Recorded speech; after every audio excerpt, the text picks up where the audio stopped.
चलो भाई, today we are going to see simple compound and complex sentences, जिसमें ज्यादातर बच्चों को तकलीफ होती है, तो उसी सेंटेंसेस के बारे में बात करेंगे। फर्स्ट ऑफ ऑल इसका कंसेप्ट क्या है वो समझ लो। Simple sentence has only verb, एक ही वर्ब होता है, जबकि कंपाउंड और कॉम्प्लेक्स में दो वर्ब्स होते हैं। सिंपल सेंटेंस में एक ही कंप्लीट क्लॉज होता है, जबकि कंपाउंड में दो कंप्लीट क्लॉज यानी इंडिपेंडेंट क्लॉज होते हैं।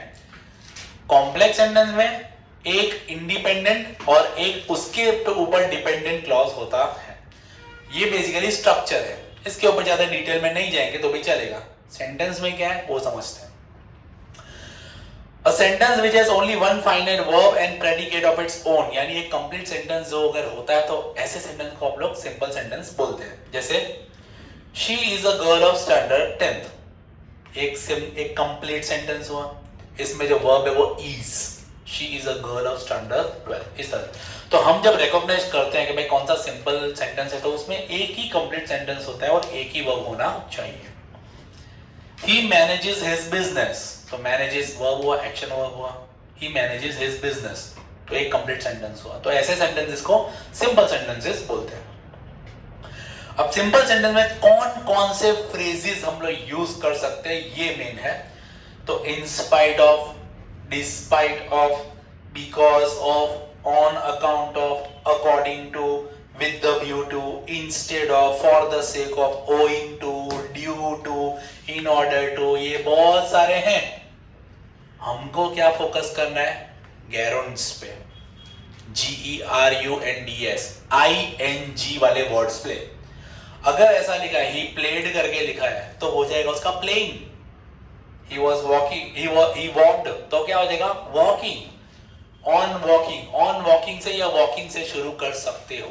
तो सिंपल सेंटेंस को शुरू करने के लिए सबसे बढ़िया तो पहले यही है।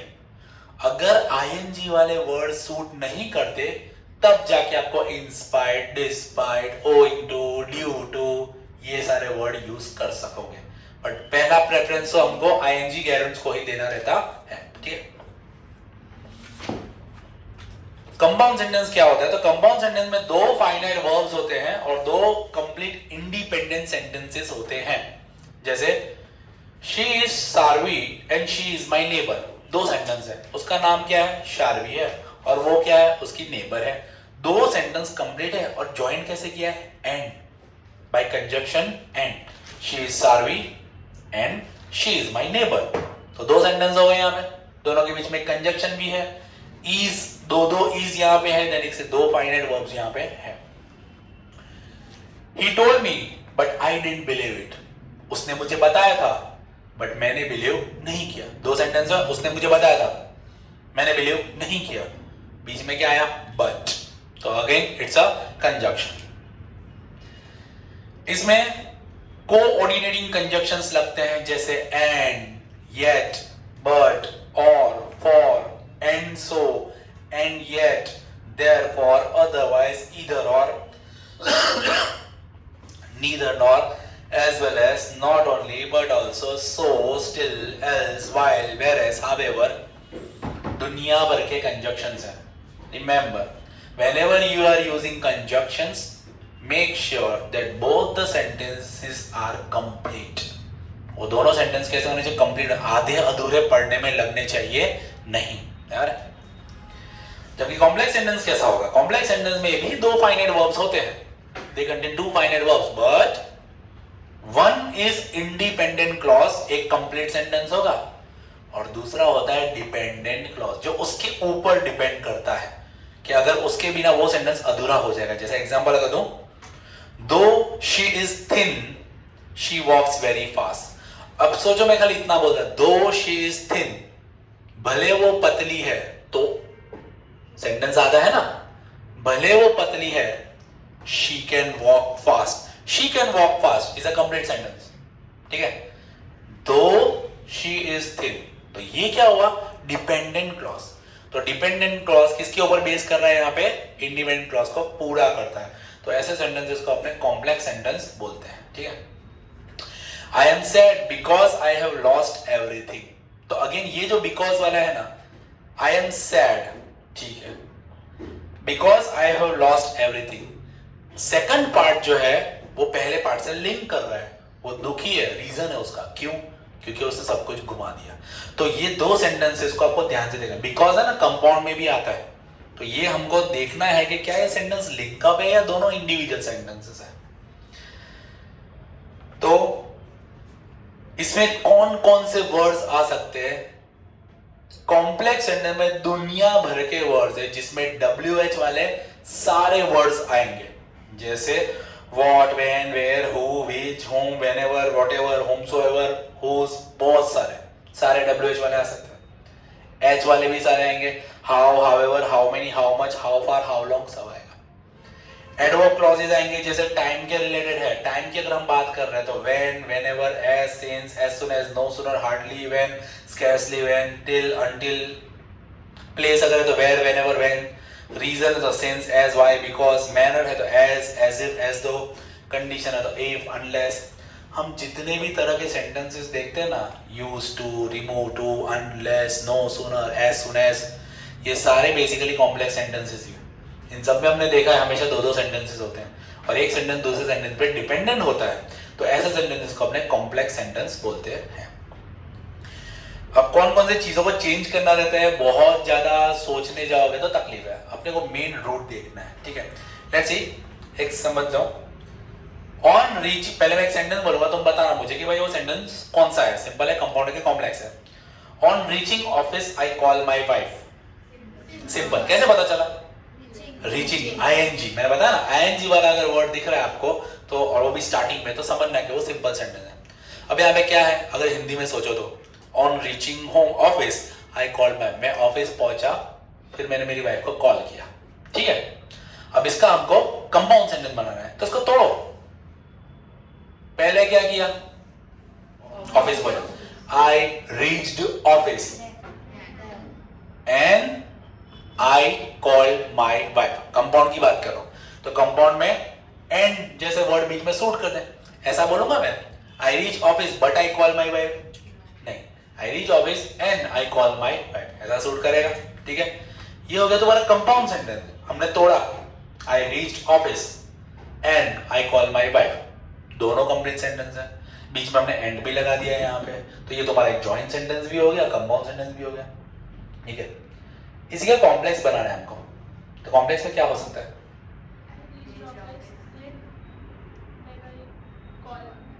I reach office then I call my wife. दूसरा कॉम्प्लेक्स में दुनिया भर के सेंटेंस बन सकते हैं, आफ्टर से शुरू हो सकते, after I reach office comma I called my wife, बन सकता है ना।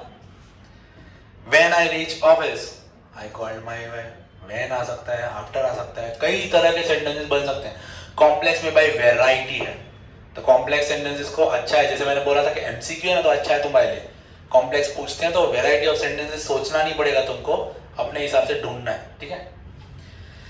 आई wrote a letter and posted it, कौन सा सेंटेंस है? कंपाउंड। कैसे पता चला? एंड बीच में, I wrote a letter and posted, क्या किया पहले भाई ने? पहले लेटर लिखा, फिर क्या किया? पोस्ट किया। अब इसको हमको सिंपल में करना है, तो ING वाला सोचो, on writing a letter I posted, समझ में आया सबको? तो जो तुम्हारा एक्शन वर्ब है उसको आपको गैरेंट पे चेंज कर देना है, ठीक है। कॉम्प्लेक्स में चेंज करो, बोल, after writing the letter I posted, after I wrote the letter, writing नहीं, राइटिंग तो वही हो जाएगा, after I wrote the letter I posted it.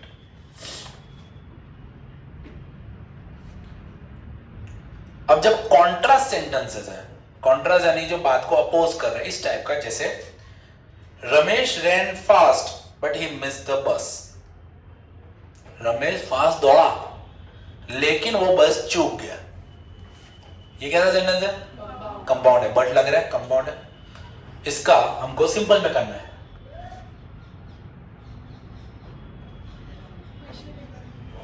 Ramesh ran fast but he missed the train, but he missed the bus. Inspired से कुछ कर सकते हैं, ठीक है, इंस्पायर्ड ऑफ रनिंग फास्ट। तुमको देखो हिंट चाहिए, ठीक है, अभी हिंट कहां से मिलेगी? MCQ में से ही मिलने वाली है। You are knowing the concept, but hint देंगे तो तुम लोग कर पाओगे। इसका रीजन है, दुनिया भर के वर्ड्स आते हैं, इंस्टेंट स्ट्राइक नहीं होगा, बट आपको एग्जाम में जरूर से होने वाला है। एक इंस्टिंक्ट पहले से जागेगी जब एमसीक्यू आप देखोगे, 4 ऑप्शंस देखोगे, उसमें पता चलेगा। तो in spite of running fast Ramesh miss the बस। ठीक है, कंपाउंड दो, ऑल दो को लगा सकते हैं। दो Ramesh ran fast comma he miss the bus. अरे तो भाई आएगा, लेकिन आपको प्रैक्टिस करना पड़ेगा इसका। इन spite of being poor Kapil is very honest. In spite of being poor Kapil is very, कैसा है? सिंपल है। इसका कंपाउंड में करो, 2 सेंटेंस को छुट्टा करो। इन spite of being poor Kapil is very honest. दो, फिर दो क्या बट नहीं आएगा ना। Kapil is poor but he is honest, ये हो गया तुम्हारा कंपाउंड। कॉम्प्लेक्स में दो Kapil is poor comma he is honest, बराबर है। तो सेंटेंसेस में चेंज क्या करना है, वो आपको वर्डिंग्स बराबर से दिमाग में रखने पड़ेंगे।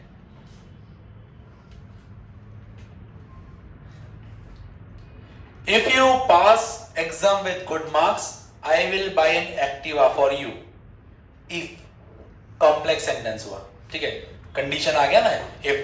If you pass exam with good marks I will buy an Activa for you. इसका सिंपल में क्या आएगा?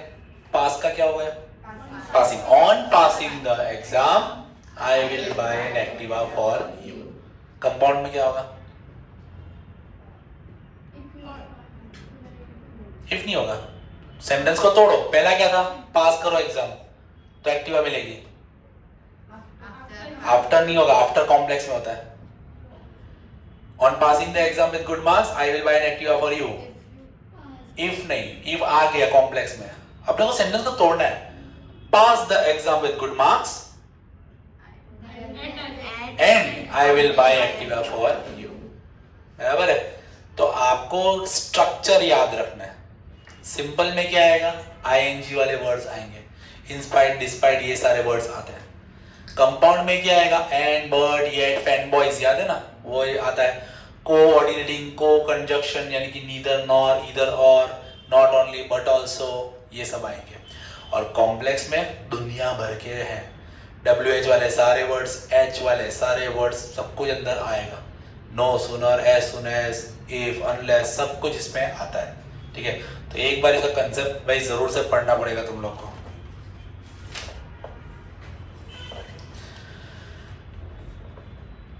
He walked like a drunken man, ये एक सिंपल सेंटेंस है। He walked like a drunken man, इसको कॉम्प्लेक्स में करो,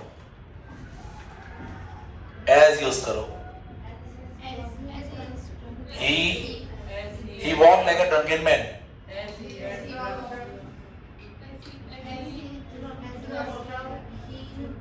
As he was drunk, he walked like a man.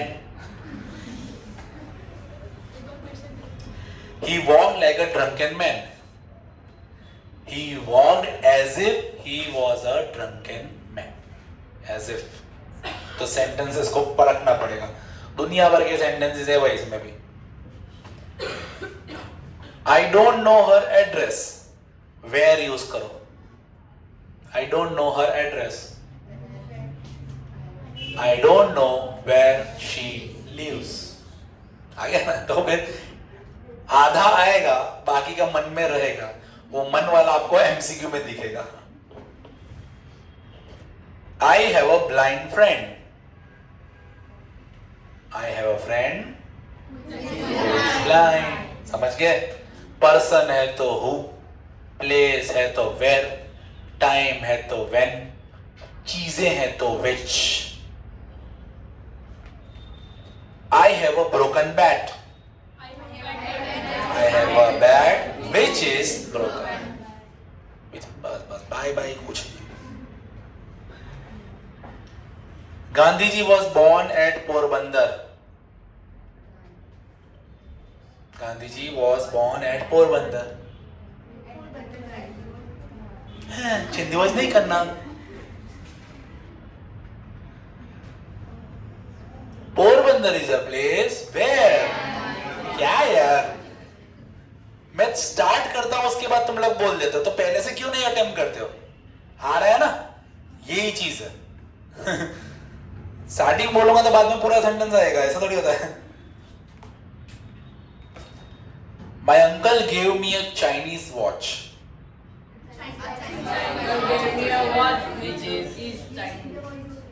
My uncle gave me a watch, which is a Chinese one, which is a Chinese one, which is made in China. ऐसा भी लिख सकते हो। हाँ, मेहनत है।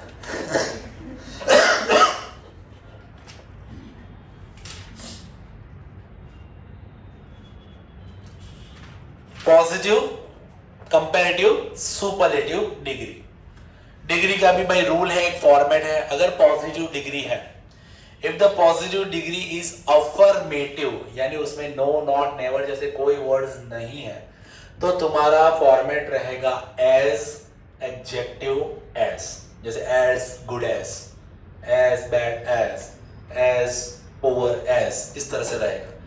आगे भी एज लगेगा, पीछे भी एज लगेगा, बीच में तुम्हारा एडजेक्टिव आएगा। ठीक है, कुछ कुछ वर्ड्स होते हैं जिसमें अपने पॉजिटिव से कंपैरेटिव सुपरलेटिव में जाएंगे जब, तो जैसे पुअर है, उसका कंपैरेटिव में क्या हो जाएगा? पुअरर, और सुपरलेटिव में क्या होगा? पुअरेस्ट। ठीक है, गुड का क्या होगा? बेटर, और उसका बेस्ट। कुछ कुछ ऐसे एक्सेप्शनल वर्ड्स हैं, वो तो आपको पता चलेगा, जैसे कि बैड अगर है तो बैड का वर्स्ट, वर्स एंड वर्स्ट, बराबर है।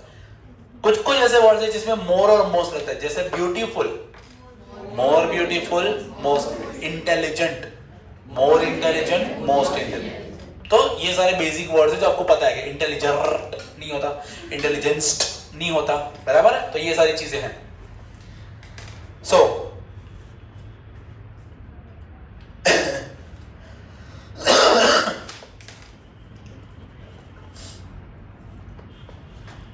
Ahmedabad is as big as Surat.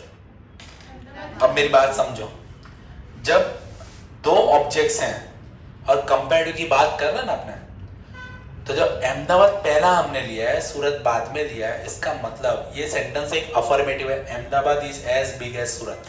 इसका मतलब जो बाद वाला है, फॉर्मर वाला जो है, वो उतना बड़ा नहीं है, उससे छोटा है वो। तो हमको पहले तो ऑब्जेक्ट्स को चेंज करना है। ठीक है, अहमदाबाद सूरत था तो पहले लिखेंगे सूरत, फिर आएगा अहमदाबाद, और अब आएगा बीच में नॉट।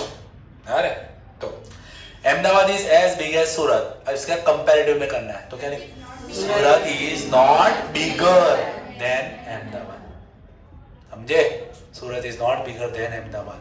तो कंपैरेटिव और पॉजिटिव का तो बहुत सिंपल रूल है, अगर दो ऑब्जेक्ट दिख रहे हैं सीधा इंटरचेंज करो, नॉट नहीं है तो लाओ, है तो निकालो, simple. Sabarmati is as long as the Narmada, is not longer than the Sabarmati. The gold is not so useful as the iron, not था, the gold is not so useful as the iron, iron is more useful than gold. समझ में आया? Not था तो not निकाला, नहीं था पहले तो लाए थे। ये ब्रह्मास्त्र जो है ना, वो हर जगह वर्क करता है ट्रांसफॉर्मेशन में। जहां पे भी नॉट है निकालना ही पड़ेगा, जहां नहीं है वहां लाना ही पड़ेगा। My house is as big as your house,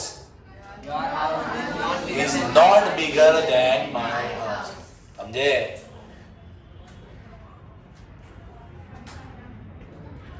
अब कंपैरेटिव से पॉजिटिव की बात करते हैं। Reverse case, Kapil is more intelligent than his brother Vipul, Kapil is more intelligent than his brother Vipul, Vipul is not as intelligent as his brother, कौन था? कपिल। समझे? Pen, the pen is mightier than the sword, the sword is not as mightier as the pen. अब याद रखना, not जब होता है तो एज एडजेक्टिव एज बी चलता है। साउंड प्रॉपर क्या करेगा, not so, so adjective as, जैसे इस केस में the pen is not so mighty as the sword is not so mighty as the pen, ऐसा ज्यादा अच्छा लगता है सुनने में, ठीक है।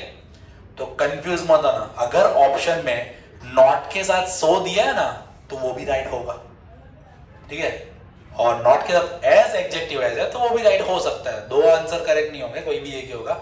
ऑप्शन में क्या है वो ध्यान रखना, वरना तुम लोग ये पकड़ के मत बैठ जाना ये खाली एज एडजेक्टिव एज ही आता है, नहीं, जरूरी नहीं है। अगर नॉट आता है, सेंटेंस नेगेटिव है, तो नॉट सो एडजेक्टिव आ सकता है। Action speaks louder than words,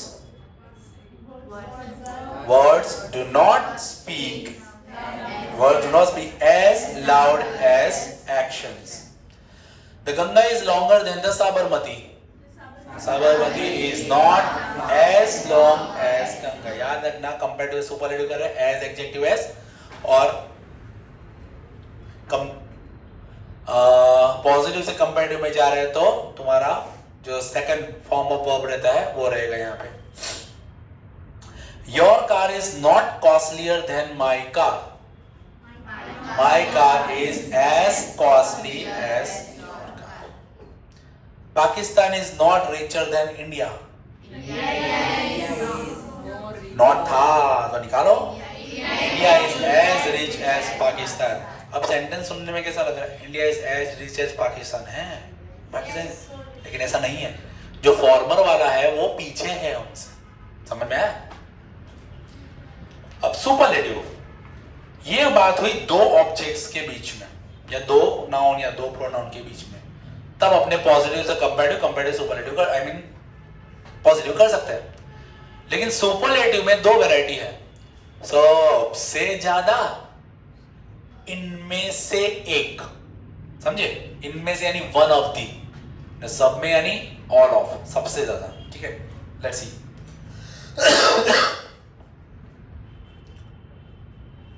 Himalaya is larger than any other mountain range of the world. Himalaya is larger than any other mountain range of the world. कैसा sentence है? Comparative, इसका superlative में करना है। No other थोड़ी आएगा, no other तो compare हो गया, ये तो उसमें आएगा। द EST वाला वर्ड लगाना है। The Himalaya is the largest mountain range of the world. समझे? Himalaya is the largest mountain range of the world. Mahabharata is the longest epic. अब ये है सुपरलेटिव, इसका सिंपल में करो,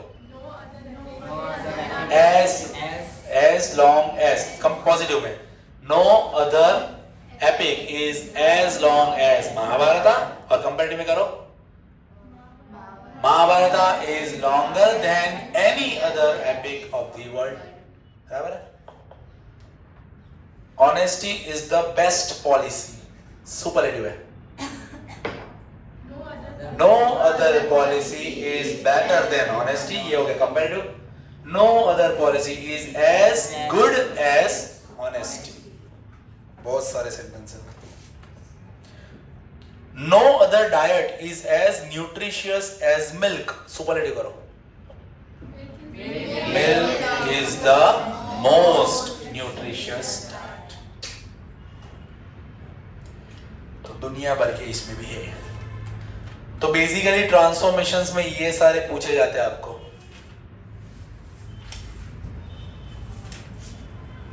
है?